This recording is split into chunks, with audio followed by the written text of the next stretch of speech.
Sementara itu, saudara, kasus COVID-19 di kota Banda Aceh menurun drastis dalam sepekan ini.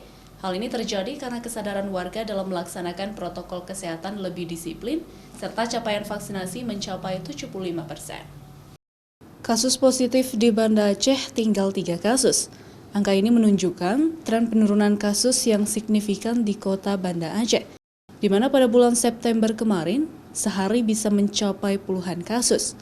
Dinas Kesehatan Kota Banda Aceh mencatat, penurunan kasus ini tidak terlepas dari kesadaran masyarakat dalam menerapkan protokol kesehatan, serta program vaksinasi yang telah mencapai 75% lebih di Kota Banda Aceh. Masyarakat juga diminta agar tidak lengah, serta tetap menerapkan protokol kesehatan saat melakukan aktivitas.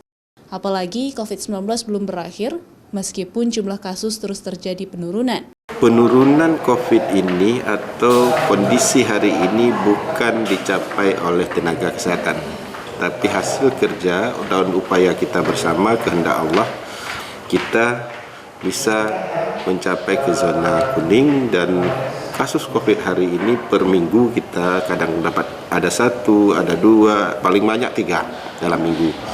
Angka kasus positif keseluruhan di Banda Aceh saat ini berjumlah 12.039 kasus. Sembuh sebanyak 11.664 kasus, masih dalam perawatan berjumlah 33 orang, serta jumlah kasus yang meninggal berjumlah 342 kasus. Syahril, Kompas TV, Banda Aceh.